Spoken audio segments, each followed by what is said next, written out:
꾸물거림증이 겉으로 볼 때는 좀 게으르다, 자기 비난이 더 세지는 거, 그래 나는 게을러서 그런 거다, 이런 걸로 내가 아프다고 변명이다. 그거는 어떤 것도 하지 못하고 꼼짝달싹 못하고 집 밖으로 나가지도 못하고 안절부절 못하면서 몸이 막 떨려요.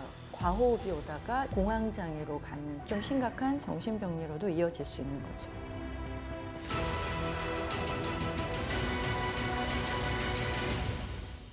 안녕하세요. 임상심리 전문가 박윤정입니다. 반갑습니다. 왜 사람들이 시작하기를 두려워할까, 망설일까 봤더니 심리 검사를 해보면 동일한 결과가 나와요. 예기 불안이 높았다. 예기 불안 들어보셨어요? 예기 불안은 처음 봤어요. 네, 예기 불안은 미래에 어떤 일이 일어날지도 모른다는 어떤 불안감을 가지는 거거든요. 내가 원하는 완벽한 결과를 낳지 못할까 봐 가지는 심리적 걱정이나 과도한 불안을 말합니다.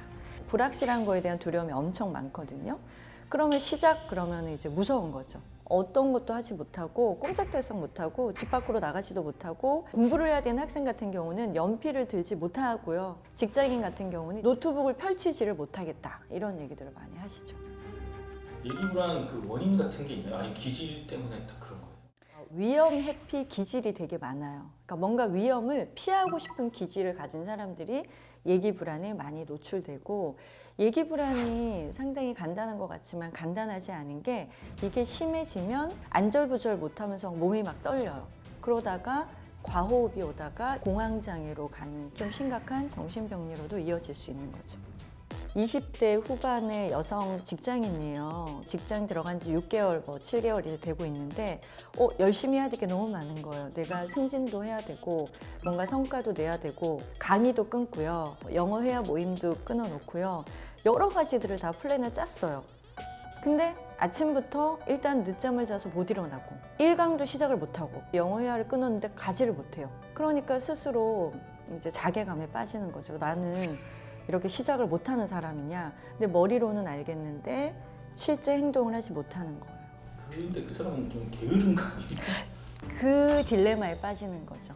보통 사람들은 너 게을러서 그런 거잖아. 야, 너가 정말 급했으면 할 거다. 이런 식으로 되게 핀잔을 주는데, 실제적으로 심리 검사를 하거나 상담을 해보면 기질이 취약했고 성격적인 부분에서도 좀 자신감이 떨어지고 좌절 경험이 많았고 트라우마적으로 벗어나지 못하는 경우가 있고, 그러다 보니까 게을른다기보다는 심리적으로 많이 아픈 거죠. 그래서 개입이 필요한 단계인데, 겉으로 볼 때는 좀 게으르다는 평가들을 많이 받으니까 그냥 거기서 치료 개입을 안 하는 분들은 또 자기 비난이 더 세지는 거. 그래 나는 게을러서 그런 거다, 이런 걸로 내가 아프다고 변명이다. 그거는 이런 식으로 하면은 이제 우울하고 무기력해지고 자신에 대해서 평가절하하고 그렇게 되는 거예요.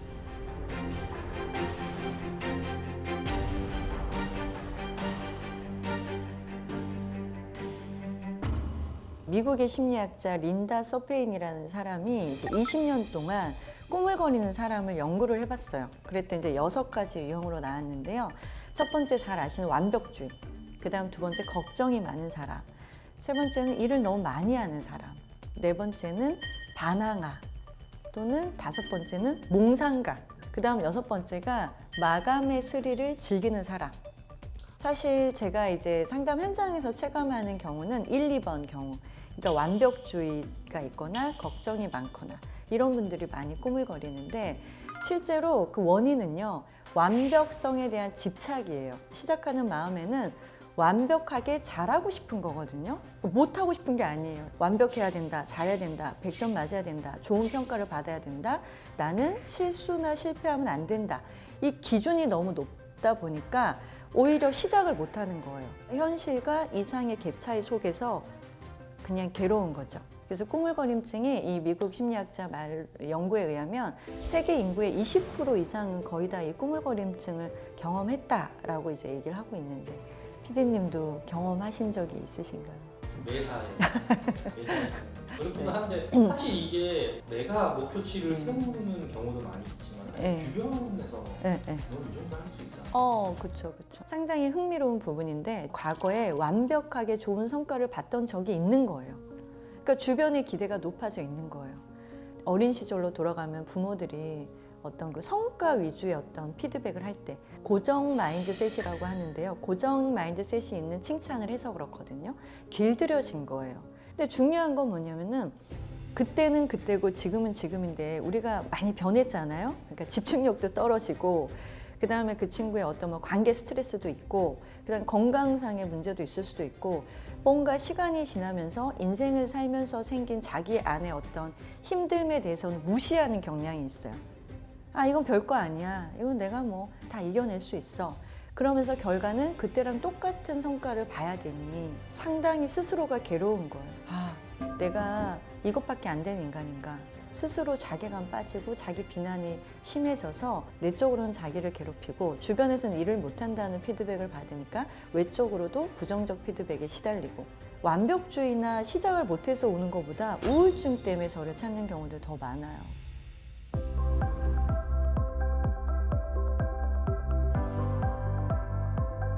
거창한 계획을 절대 세우면 안 돼요, 이분들이.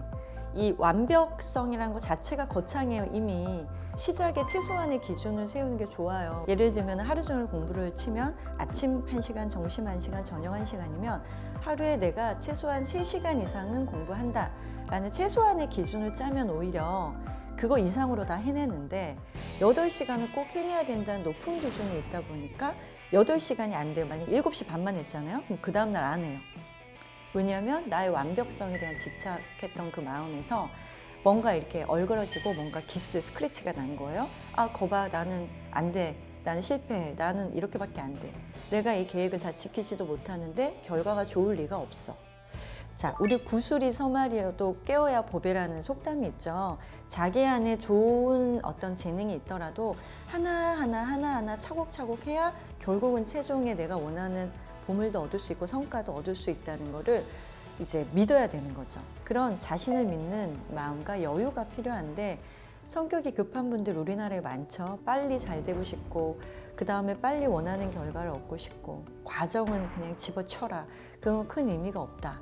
그러니 느리게 가는 사람들을 이제 탓했었었고 요즘은 슬로우 하라고 합니다. 그래서 작은 활동 시간표 짜기, 작은 시간표 짜기를 제가 많이 추천드리거든요. 100점을 맞는 그 시험으로 본다 그러면은 1단계에서 5단계가 있다 그러잖아요. 그럼 1단계는 3시간이 시작이에요. 그래서 3시간을 해서 하다 보면은 점수를 70점 맞아요. 그러면 2단계는 기분이 좋아지잖아요. 내가 50점 맞다가 70점 맞으면 그럼 2단계 가서는 80, 90을 맞고 싶은 생각이 1단계를 클리어해야 생기게 되거든요. 이 꾸물거리거나 완벽성에 시달리는 집착하는 사람들은 그 단계가 생략되는 거예요. 그런 건 다 하찮거든요. 이 5단계로 바로 이렇게 점핑을 해야 된다고 느끼는 거예요. 아, 이게 되게 중요했구나. 그때 그 감정을 이 사람이 느껴야 돼요. 그 만족감. 그게 2단계로 가는 연료가 돼요. 그래서 2단계 끝내고 5시간에서 3단계 끝내고 그 다음에 4단계에서 7시간 끝내면 1시간 정도만 늘리면 본인이 원하는 성과를 낼 수 있거든요. 그 정도 되면 벌써 이미 성과가 좋게 나요. 성적도 올라가고 주변 피드백이 좋아지고 스스로도 뭔가 잘하고 있다는 생각에 자신감도 자존감도 높아지기 때문에 8시간 아니라 10시간도 할 수 있는 힘이 4단계에서 나오는 거죠. 그러니 작은 시간표부터 짜시길 바랍니다.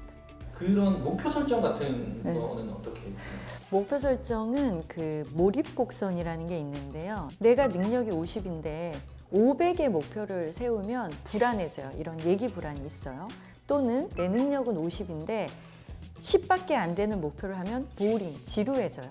내가 능력이 50이면 55나 60, 조금 난이도가 있는 정도를 목표로 삼으면 좋은 그 열정 에너지를 지속할 수 있거든요. 이제 체력을 올릴 때 보면은 뭐 모두 다 PT를 끊거나 모두 다 마라톤을 도전할 수 없잖아요. 일단 내 현재 상태를 정확히 알아야 돼요.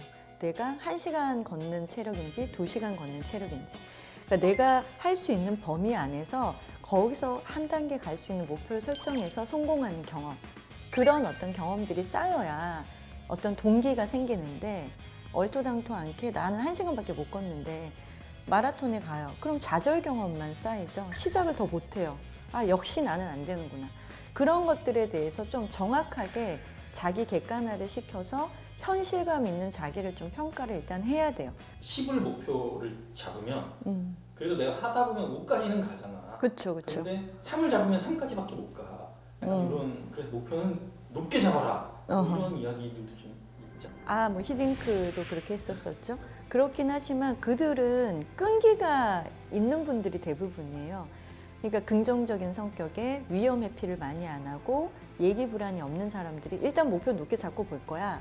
근데 좌절했어, 잘 안 됐어. 그럼 어떻게 생각하세요? 그래도 이만큼 왔는데? 그렇죠. 시작이 반이야, 괜찮아. 그러니까 이런 성격을 가진 분들은 그렇게 해도 되는데 그렇지 않는 분들, 전혀 그걸 못 하겠다. 난 진짜 목표만 잡고 아무것도 안 했다. 이런 분들에게 제가 이제 드리는 조언이었고, 시작하기 어려운 여러분은 단순한 거, 작은 거 하나부터 시작을 하셔야 돼요. 예를 들면은 어떤 뭐 프로젝트를 해야 된다. 그러면 내가 뭐 5장의 어떤 연구 결과를 읽어내야 된다. 그럼 그냥 그걸 피시는 거예요. 그러니까 지금 즉시 실천하는 것부터, 실행하는 것부터 하셔야 돼요. 그 실행이 나중에 큰 결과로 이어지니까 지금 바로 시작하십시오. 그냥 믿고, 자신을 믿고 할 수 있습니다.